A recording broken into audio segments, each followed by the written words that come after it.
Chaque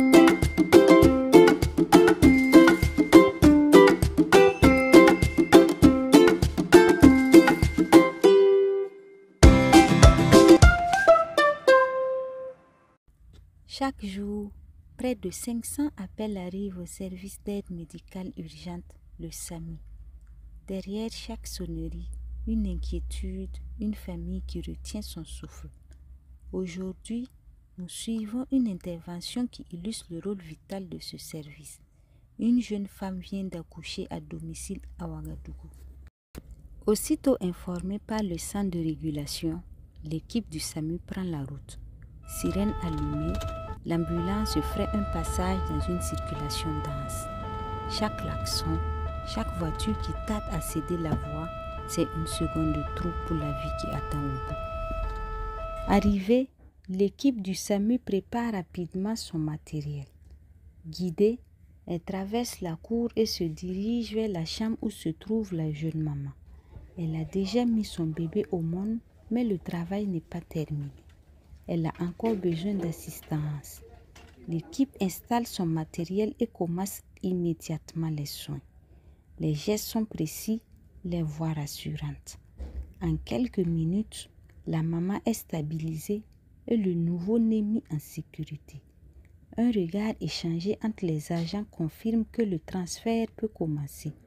Ils préparent alors le déplacement vers l'ambulance avec une seule idée en tête: conduire la mère et son enfant vivant et en sécurité jusqu'au centre de santé.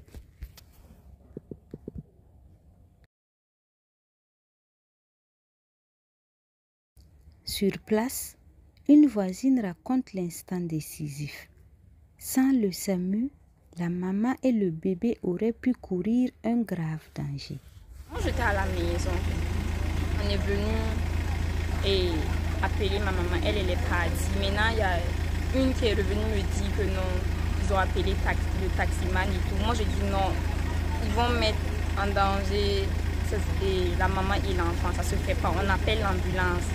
Je dis comme le cordon n'est pas sorti, il ne faut pas lui donner des trucs bizarres. On appelle l'ambulance, c'est à l'ambulance de gérer. Et puis ils ont tout mis dans mes mains, que moi d'appeler, voir.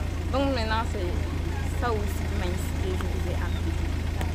Le médecin de l'équipe revient sur le déroulement de l'intervention et explique ce qui s'est passé. La sortie de tout de suite que nous avons effectuée consistait à prendre en charge une femme qui a accouché à domicile. C'est son premier accouchement, son premier enfant. Donc qui ont appelé la régulation et qui a sollicité en tout cas l'assistance du SAMU, puisque c'est une dame qui a accouché à domicile, donc pas dans une structure sanitaire. Voilà.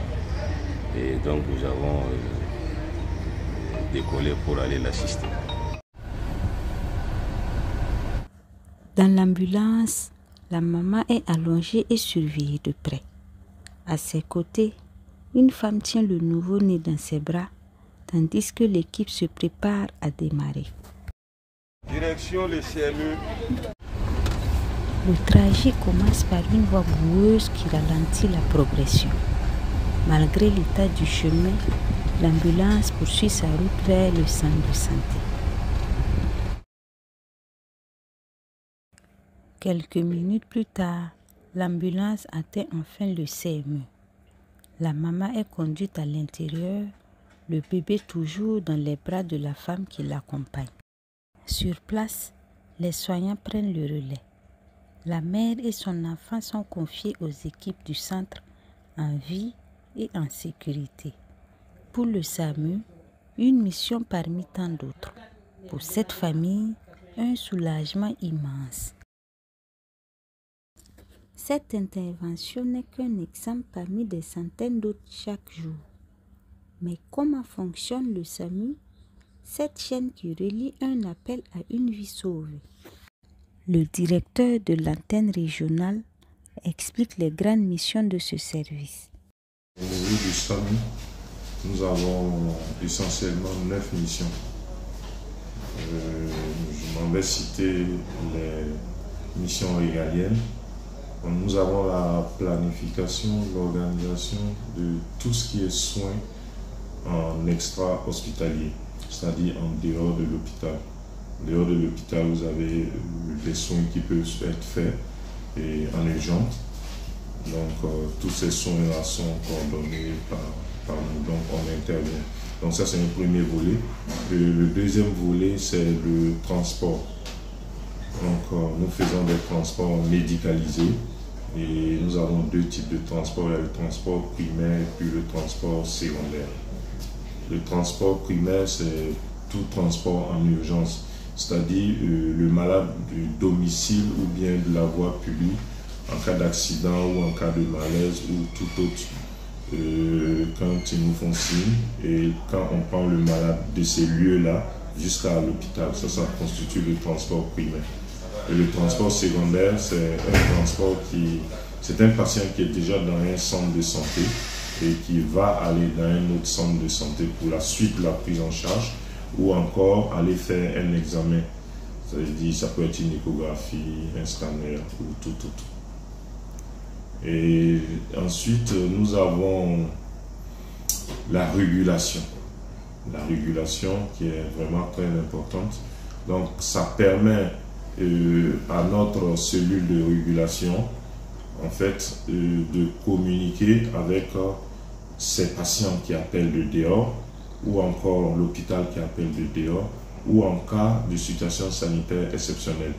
En cas de situation sanitaire exceptionnelle, on va intervenir dans la mise en œuvre des plans de secours et aussi lorsque un patient ou un hôpital appelle pour qu'on trouve la place pour leur malade, nous participons aussi à la régulation, voilà, sans voir le patient.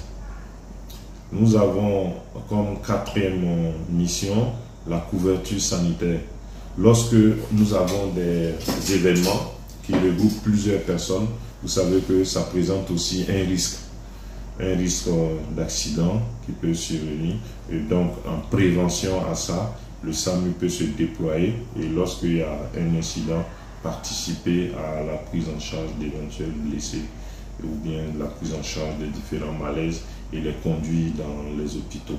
Donc, en plus de ces 4 missions régaliennes, nous avons la mission de l'enseignement, la participation à l'élaboration des plans de secours, les plans d'urgence qui sont sur le territoire national et la formation aussi en urgence, en aide médicale urgence dont nous participons. Voilà un peu nos différentes missions. Au-delà des grandes missions, la régulation reste le cœur du dispositif. Analyser les appels, hiérarchiser les urgences et orienter les malades. Le médecin régulateur nous explique comment cela se passe au quotidien. La régulation médicale se déroule en plusieurs étapes. Premièrement, l'hôpital qui exprime le besoin de régulation nous appelle via le 15 ou le numéro flotte. Il nous décrit le tableau clinique du malade. Une fois que le tableau clinique du malade est déterminé, nous déterminons le besoin spécifique du malade. Quel est le service que nous devons amener le malade, orienter du moins le malade. Nous appelons les différents CHU, notamment les services concernés, et nous demandons s'ils peuvent recevoir le patient ou la patiente. Une fois que nous avons le OK, nous appelons le service demandeur, l'hôpital demandeur, et nous confirmons qu'ils pouvaient amener leur malade. En gros, c'est comme ça que se déroule la régulation médicale. Derrière chaque sirène, il y a une vie à protéger. Le SAMU, ce sont des équipes engagées qui sauvent chaque jour des centaines de patients. À nous de leur faciliter la route. Un appel au 15, un passage cédé, c'est déjà sauver du temps et peut-être une vie.